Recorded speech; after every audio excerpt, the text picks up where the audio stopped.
Good night. Welcome to Teleislas News with the most relevant and important information of the day.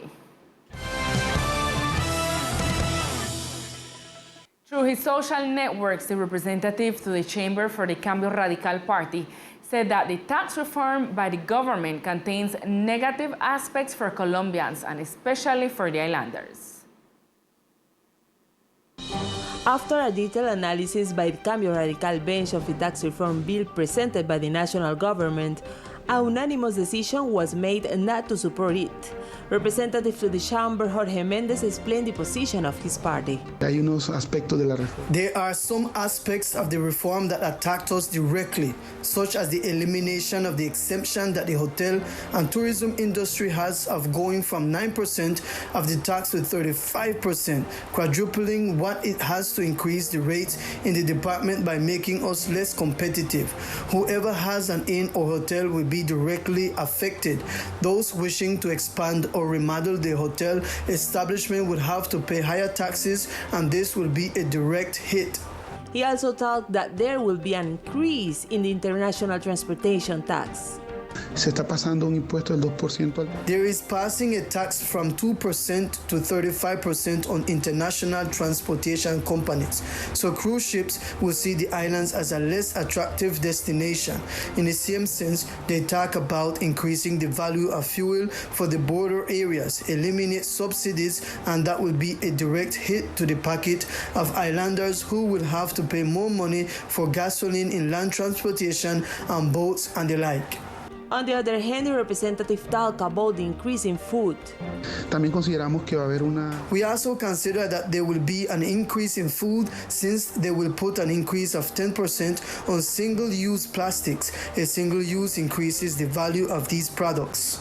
The 18 points expressed by the Cambio Radical party are exposed on the social network of said party. The representative indicated that they are working on an alternative proposal to the reform exposed by the Presidency of the Republic.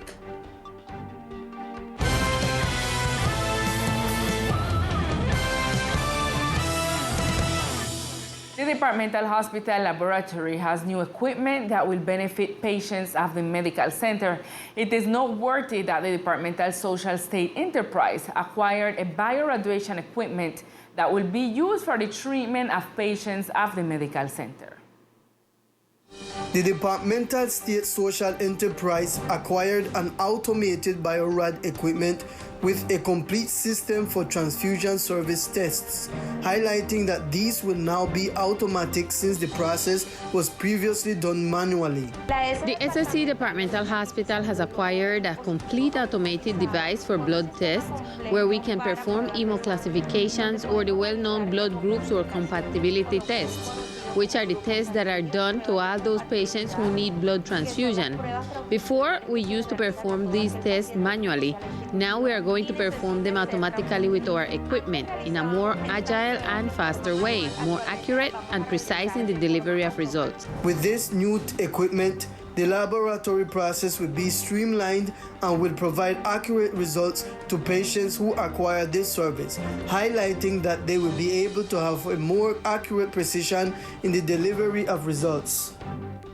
Dozens of okra documents are ready to be claimed. The director of state entity made a call to the community to come forward if they had made such a procedure. I want to invite all the community to come to the main office facilities to get their residence cards, duplicates, and accurate for the first time, where we continue our efforts to fulfill the historical debt we have with the department. The community is reminded of the opening hours of the Ocre office located on 20 de Julio Avenue from Monday to Friday from 8 a.m. to 12 noon and from 2 to 6 p.m. A list with the names and surnames of the people who may pick up their residency documents is published on the departmental government's web page.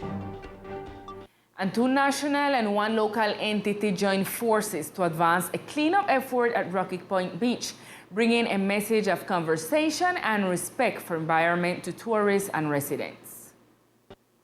As part of the Free Beaches Zero Garbage Project, an initiative of the Natura Foundation and the Coca-Cola Foundation, locally supported by the Skunabite Ethnic Association and other volunteer organizations, held a cleanup activity on the Rocky Point Beach. Today we are conducting a cleaning campaign. We have as our goal to beautify some surroundings of the island, and we choose beaches because the project is called Free Beaches Zero Garbage, where we collect plastics, glass, and styrofoam.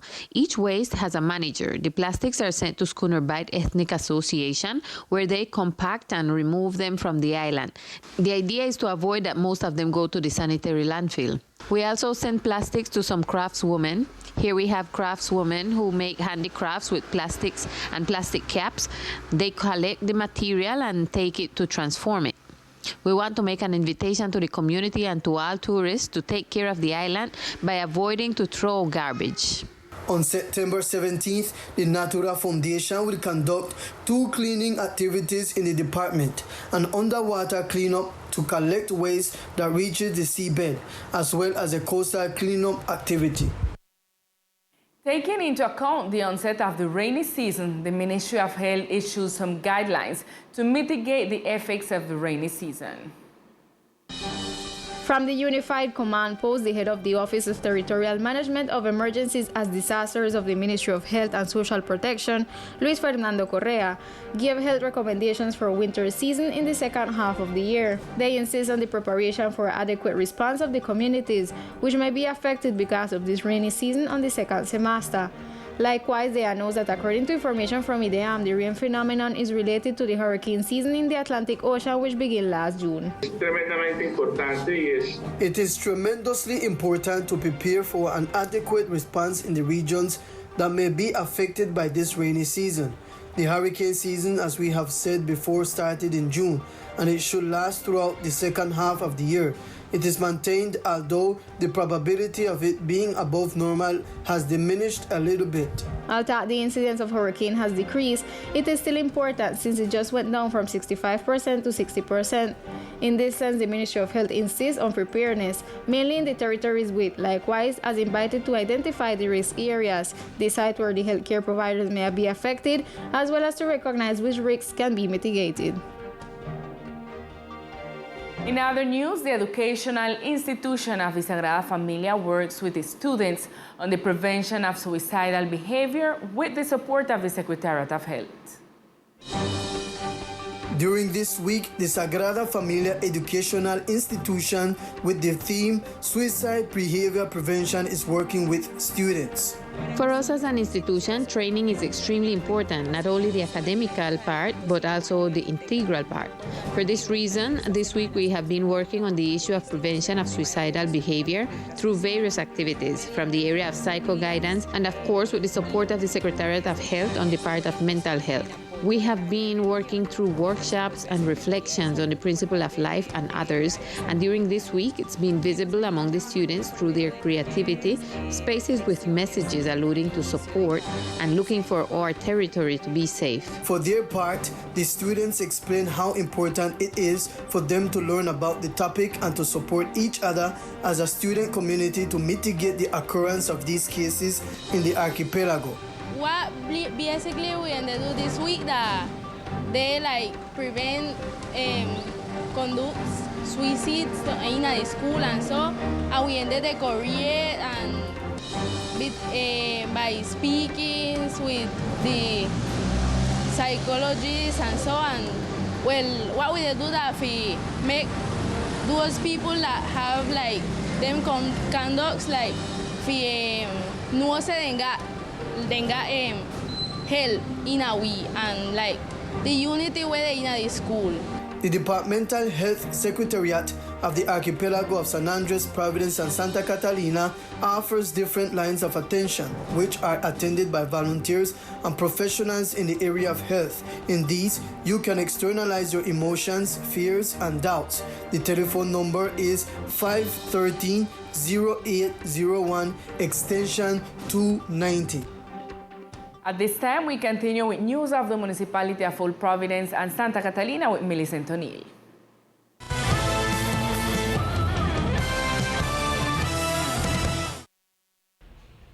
Good evening to all our viewers. This is the most relevant information from Old Providence and Catlina. And pay much attention to this news. After a meeting of the ASISAP Sub-Council in Old Providence, the teachers of the municipality decided that from Wednesday, August 31st, they will go on strike.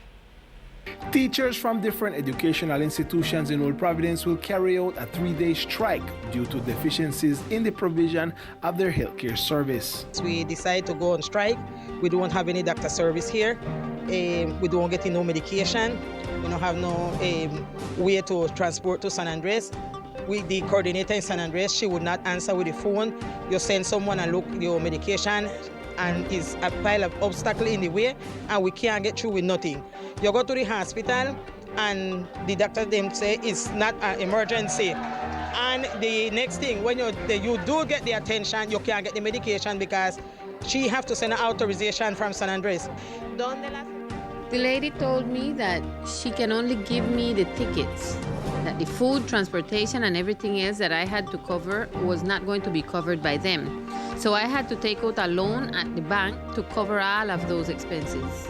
The teachers say that they have been looking for a solution in different ways, but so far there has been no response. We have not been able to get any improvement. We have had to go on strike for 3 days so that they give us a solution for the health of the teachers, which is deteriorating more and more. If we do not get solutions, we will look to see if we go on a definite strike to see if they solve our problems. The teachers' strike will begin this Wednesday, 31st. And in other news, yesterday, the mayor's office, Coralina, Findeter, the National Unit for Risk and Disaster Management, among other authorities, met to discuss various environmental and sanitary issues, including the situation of septic tanks. Yesterday, the mayor convened an extraordinary session of the Municipal Risk Management Council to analyze the sanitary situation of the municipality. Debris, portable toilet, the wastewater treatment plant, and septic systems were the topic discussed. A roadmap was drawn up, a plan of action in order to obtain results, to carry out and provide solution to this problem that is occurring in the municipality. Coralina exposed the problem thanks to a follow-up that has been going on for several months. Part of the solution will be to individually identify each septic tank problem and the houses that still don't have. We're going to open some work tables in the different sectors where we are going to receive complaints from the community. All those who have problems can come forward and present their complaints. We're going to verify system by system, house by house, to detect what the problem is and what the solution would be. According to the coordinator of Coralina, the process began yesterday with visits to the neighborhood collecting the problems that these systems have. We're going to sit down with Findeter. Tomorrow I have a meeting with them. We are going to sit down. We are going to organize sector by sector with the mayor's office. And we are going to announce to the community in which sector we are going to be working so they will avoid having to go to the mayor's office or to the corporation. But instead, we are going to be in the sectors.